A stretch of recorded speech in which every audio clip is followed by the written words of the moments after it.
Hi everyone and welcome back. Today I'll try the best headphone amplifier slash preamplifier that HiFiMan has ever made. It's called Prelude and it goes for $2,500 across the pond or for 2,700 euros here locally. I'll be trying it with a bunch of desktop headphones, planars, dynamics, with portable headphones and IEMs, and I'll be comparing it with close competitors like Burson Soloist 3X GT, like Ferrum OOR and Hipsos. So let's check if it stands a chance versus well-established amplifiers that people love so much. So let's go. Design-wise, it stands out from anything that HiFiMan has ever made before because it has a much thicker case compared to basically anything they've made except for EF 1000. And I don't believe I ever came across a headphone amplifier with this kind of thickness, almost reaching Challenger 3 tank armor thickness. It features a CNC machined aluminum case from a single piece of aluminum. We have rounded corners and simple eye aesthetics.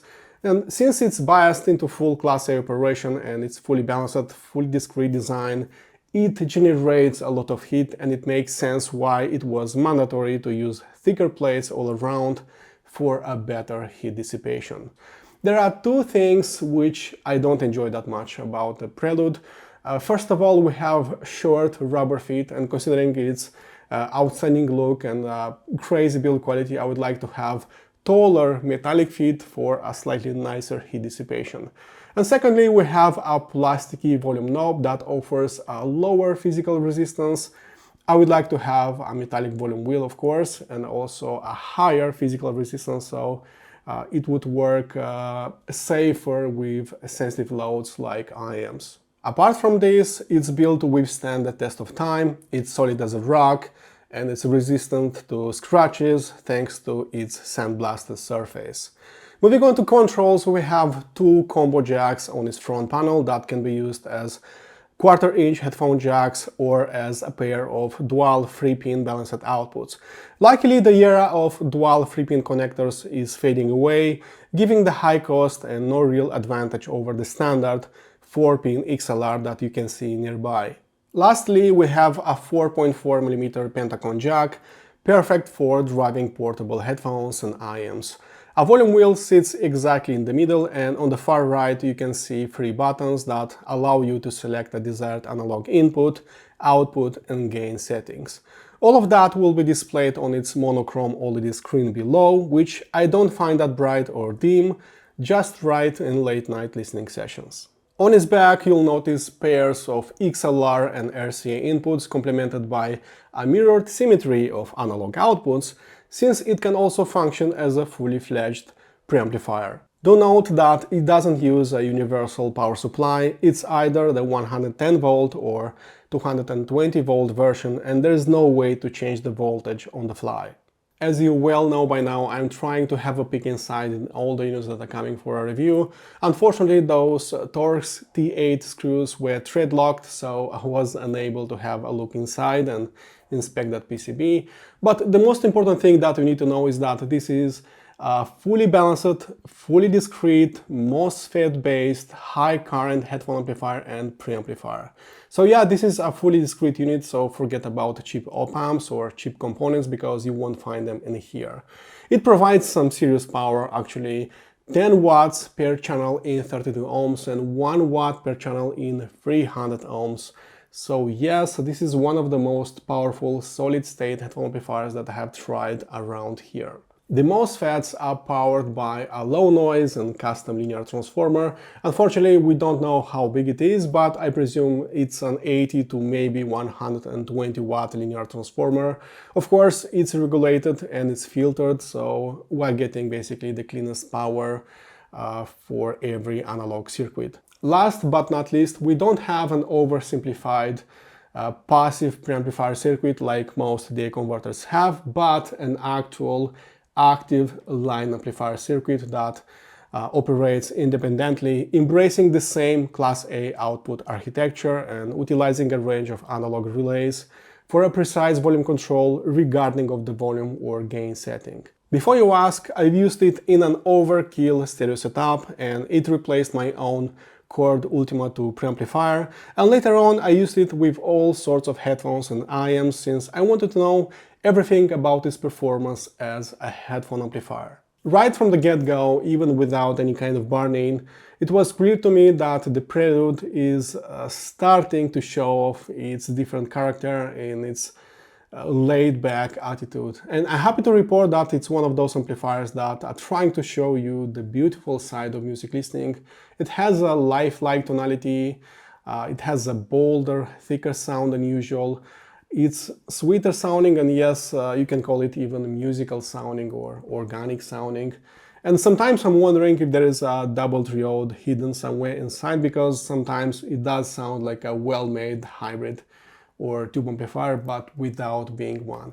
And from an army of solid-state headphone amplifiers that I have tried around here, I can name maybe 4 to 5 amplifiers that are sounding like this.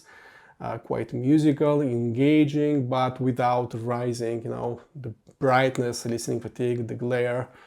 And I'm happy to report that the Prelude is part from this small group of headphone amplifiers.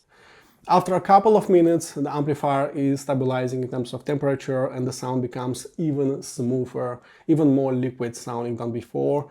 And this is actually a trait of MOSFETs, which are regarded as slightly thicker and bolder sounding compared to JFETs or bipolar transistors. And considering that all the newest flagship headphones from the likes of HiFiMan T+A, Odyssey, Abyss, DCA are trying to be ultra linear and to bump the resolution as much as possible, a lifelike presentation coming from the amplifier makes a lot of sense, and that's exactly what I'm getting from the Prelude. Let's talk about the noise floor and IM pairings with the Prelude. And considering that it was made as an ultimate solution for hard-to-drive headphones, for low sensitivity planars, for high impedance dynamic headphones, you'd think that IMs are out of the question, and to some degree you'd be totally right. This part is not all sunshine and rainbows, because I have encountered 3 issues with ultra-sensitive IMs. First of all, and probably the most irritating, is that at the lowest volume you can hear the music playing in the background on the low gain, on the high gain, on the lowest volume, and you can hear that even via loudspeakers when working as a preamplifier. Secondly, with ultra-sensitive IMs, the ones that I have used have a sensitivity of 115 dB per 1 milliwatt of power. You can hear a low-intensity hum, a little bit of noise playing in the background, regardless of the volume or gain setting. Actually, there is very little difference between the low gain and high gain. I measured around 2 to 3 dB of difference, and even on low gain there is a little bit of residual noise. And thirdly, there is very little room on the volume wheel, so maximum volume I could reach was 9 o'clock, so that is around 15 to 20% on its volume wheel, so very little room on that volume wheel. And considering all these 3 issues that I had with ultra-sensitive IMs, I personally wouldn't use IMs with the Prelude. It wasn't really made for such loads. On the plus side, my APOS Caspian desktop headphones, which are again quite sensitive, the most sensitive that I have tried so far, those didn't pick up any residual noises, and I'm pretty sure that all Grado and Focal headphones would perform in a similar fashion, so you are safe to use any desktop headphones. Not too long ago I tried the HiFiMan Serenade, which impressed me with its driving prowess. While only 4 watts per channel are being delivered, so definitely not Susvara pounding material, I was surprised that it was driving the HiFiMan Susvara to very loud levels and some headroom was remaining for some wild dynamic swings. Now the Prelude is more than double the power with its 10 watts per channel output, so obviously it was easily driving my entire headphone collection. The maximum volume I could reach with the HiFiMan Susvara was about 1 o'clock position, but only for a few seconds, maybe for a minute, because it was very loud. My second hardest to drive headphone for my collection is right now the T+A Solitaire P, and with that one I was able to reach 11 o'clock position, so the headroom remaining on top was 60%. That felt almost unlimited power. You might be wondering why I'm using the HiFiMan Susvara and the T+A Solitaire as my daily drivers. Simply put, when I'm listening to music through these, it's like I'm watching two 4K HDR videos versus full HD videos on my rest of my headphones that cannot provide me as much information, as much resolution, as much transparency. So these are my daily drivers, and I'm always trying to, to test the amplifiers that are coming for a review if those can drive these two. If those can drive these headphones, they basically can drive anything else. And I'm happy to report that the Prelude is easily driving my entire headphone collection. Both headphones sounded exactly as I know them to be on world-class solid-state amplifiers. The dynamics were very good, the bass was punchy, it was going low, it was having a longer sustain than usual. So those are very clear signs that the Prelude is easily driving these without limiting dynamics. And regardless of the headphones and technology used, the Prelude was easily controlling all of them pretty easily.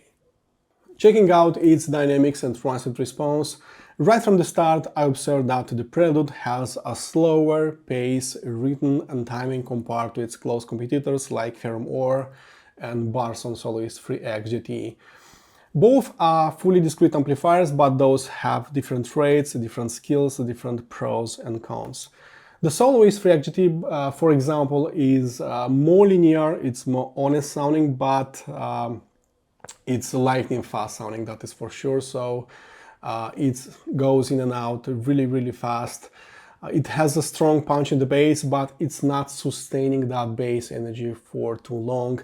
By comparison, the OOR and the Prelude are thicker sounding and bolder sounding, especially in the mid-range and bass. They have a longer decay of the notes compared to the Soloist 3X GT, so they don't feel as nimble and as fast sounding. Ferrum OOR is definitely thicker sounding, it adds more presence in the mid-range and also in the bass while rolling off some of that upper treble. The OOR is also not that fast, so it has slightly longer decays, especially in the bass. But the Prelude is definitely smoother and more laid back, so it has even longer decays, even a thicker tone and timbre, even more mid-range and bass, while heavily, removing more glare and brightness from the treble. So I can say that the Prelude is definitely trying to mimic the sound of a well-made hybrid or tube amplifier, while the others are sounding like your regular solid-state amplifiers. One thing to know is that the Prelude can still kick some serious ass in the bass, and that happens with every headphone that I have at my disposal, including with the HiFiMan Susvara. So yes, the bass is strong, it goes deep, there is plenty of rumble, just it's not super fast sounding like that happens on the Soloist 3X GT, on the Ilium M23R. More importantly, it provides a strong grip over headphone drivers, so nothing feels out of place even when notes start to overlap in complex pieces. And after several back and forth comparison with close competitors, I was surprised to hear a smoother note transitioning on the Prelude while maintaining a strong kick in the lowest octaves. Alright guys, the power output was impressive, the transient response not so much. The tone and timbre is as good as it gets, and the noise floor wasn't really the bee's knees with IAMs. But how about the soundstage imaging and depth and all of that? Is it really airy, spacious and deep sounding to hear those backing vocals? But how about all of the above? The Ferrum OOR and also the Burson Soloist 3X GT might win a round or two versus the Prelude, but when it comes to the soundstage, the depth and imaging, definitely this one is better, and I'm not really sure if those MOSFET transistors are again playing some tricks on me, or that oversized linear power supply is freeing somehow the sound, but clearly the Prelude is more impressive, is bigger sounding, is just deeper sounding as well, with live records, with acoustic stuff, and it's really quite impressive in this regard. Let's be honest, the HiFiMan Susvara has a dead gorgeous tonality and a really impressive balance in terms of bass, mid-range and treble, What it doesn't have is an amazing soundstage, and there are many headphones much cheaper that are doing a better justice in terms of soundstage. Even from HiFiMan HE1000 SE, Aria Organic are sounding bigger, and there are many other brands and many other headphones that are sounding bigger compared to the HiFiMan Susvara. When I'm putting these on the Transformatic Primavera, I'm getting a speaker-like experience. They are literally changing, like the soundstage is 2 times bigger with the Transformatic Primavera. And I'm getting some of that magic with the HiFiMan Prelude on the HiFiMan Susvara. So not exactly on the same level, but some of that magic is still in here. The sounds don't intertwine and don't crash on top of each other, and there is still a very palpable sense of air that pushes the notes away from each other. And with the Prelude, the Susvara is no longer congested and upfront sounding, and that's the beauty of it. How about its resolving abilities, you might ask? The Prelude is not shooting hundreds of needles into my ears, so this one is not over sharpening the picture. This one doesn't have a strong leading edge. On the contrary, this one is actually smoother and more relaxed sounding in the treble.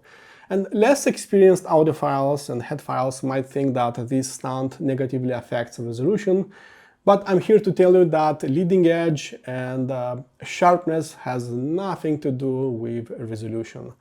The EF500, EF600 and the HiFiMan Serenade were already quite impressive in this regard, but since I'm describing an amplifier-only unit, this one has the potential of being much more resolving with the right source, with the right DAC and streamer. And I don't like to brag about, but I do believe I have arrived at the end of the road when it comes to DA converters. With my Rockner Wavedrum Signature DAC and with an equally impressive Rune server, there is enough information on the micro scale. It wasn't a challenge trying to hear the smallest nuances and all the small things that I wasn't supposed to hear, and the Prelude does it nonchalantly. So it's not grabbing your attention with its detail retrieval skills, it does it by default but without shouting its lungs out. However, the pixel peeping crowd might look elsewhere, as I believe those THX AAA amplifiers and NFC amplifiers are sharper sounding. Those have stronger leading edges at the cost of being less natural and less organic sounding. Some of you might want to know how this one performs as a line amplifier in a stereo setup. First of all, I want to tell you that there are plenty of headphone amplifiers that have RCA and XLR outputs, but not a lot of them have true line amplifier circuits like the Prelude does. Most of them have passive volume control, nothing else, but this one has a true line amplifier inside. So I replaced my Chord Ultima 2 preamplifier with the Prelude, and right off the bat I felt that the noise floor didn't go up, and that is already a very good starting point. Detail retrieval and transparency was very similar, so neck and neck, very impressive. The sound was definitely a little warmer because the mid-range went up by a notch or two, so definitely a little bit more mid-range presence, the voices were a little thicker sounding, definitely sweeter sounding compared to my own preamplifier. The downsides, it's not so tight sounding, so it's not the most controlled sounding preamplifier, and it's not super airy, super spacious sounding as a preamplifier. I'm sorry, but my preamplifier is considerably tighter and way bigger, more holographic sounding compared to this one. But you know, the price difference, it sounds amazing as a preamplifier. It has an amazing tonal balance.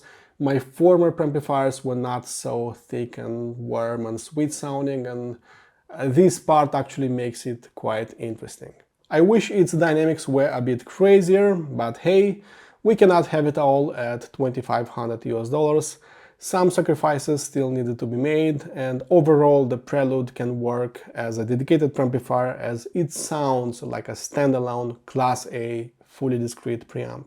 Briefly talking about its frequency response, the bass packs a punch thanks to its beefy amp stage. The bass is clean, is defined, it's rumbling pretty easily with low sensitivity headphones like the HiFiMan Susvara. So yeah, it's in right doses, and sometimes even its bass head material quantity-wise and quality-wise is actually top-notch. Sometimes I wish it will have a faster pace, but you know, again, we cannot have it all at this price. There is a reason there are pricier solid-state amplifiers like the Burson Voyager, like the AMP23R by Enlium. Going forward, this is one of the nicest solid-state headphone amplifiers and preamplifiers that I have experienced so far in terms of mid-range purity, full stop. I think only Ilium AM23R and maybe Hollow Bliss KTE can provide the same mid-range purity, the same bloom in the mid-range as the Prelude. All others simply don't have as much mid-range energy, as much bloom, as much meat on the bone as the Prelude is providing in the mid-range. So everything that has to do with the mid-range, the vocals, string-based instruments, actually any acoustical instruments are sounding absolutely amazing on the Prelude, and this is not really an over-exaggeration from my part. If you want to enjoy your music and nothing else, if you want to be carried away by your music, if you want to have that magical moment, I believe that the Prelude is that kind of amplifier. It has some mumbo-jumbo happening in the mid-range, and I personally like this part because the mid-range is definitely the most important part of the frequency response, since we humans hear 90% in the mid-range in our daily life. As for treble, it plays the same game, and as I have mentioned before, it's like double triodes are hidden somewhere in there because it's definitely softer sounding, it's mellower sounding in the treble, it's not offensive sounding in the treble. On the contrary, it's actually quite smooth and relaxed sounding in the treble. There is plenty of information in the treble, but not as much energy to be, sharp, to have strong contours and so on. The treble is softer, and that can work to your advantage if you are using some brighter than usual headphones or some ultra-linear sources and streamers, because this one will be removing all that glare, listening fatigue, and replace it with a more natural presentation. It can also cure most of the chip-based Delta Sigma DACs, smoothing out the rough edges and polishing the treble region and delivering a much more enjoyable sound at the end of the day. And this softer approach to treble contributes to a more relaxed and natural listening experience, allowing you to focus on the music rather than on the harshness that might distract you from it. If you want to know how it compares with its close competitors like Ferrum OOR and Burson Soloist 3X GT, taking into account their build quality, feature set, tone and timbre, resolution, transparency, dynamics, transients, soundstage and whatnot, then please check out my written review that I left below, because this video is already way too long. Wrapping up, let's be honest, I didn't particularly enjoy several design choices. Those short rubber teeth, I didn't like those, and of course that plasticky remote control. And performance-wise, it wasn't really the best choice for IM collectors, and of course you have also a short volume treble. But let's look to the bright side. You're not really buying this 10-watt monster to drive ultra-sensitive IMs, right? It was easily driving my entire headphone collection, and if you're wondering if this is the right choice for your ever-growing HiFiMan collection, that would be the wrong question, because it worked outstanding with everything that I have at my disposal, be them Odesses, Sennheisers, D+A, Kennerton, so on and so forth, because it has a natural presentation, a lifelike tonality, the right tone and timbre, plenty of power, big soundstage, and of course, tons of headroom always remains on top for some crazy, wild dynamic swings. And let's not forget its meaty tone and its high enjoyment factor when it replaced my Chord Ultima 2 preamplifier, sounding like a proper preamp while bumping the fun factor to cloud 9. This is it. Thank you guys for watching. Please check out my written review if you want to know more about it. Please consider subscribing if you like this video. My name is Sando, and I'll see you in the next video. Cheers!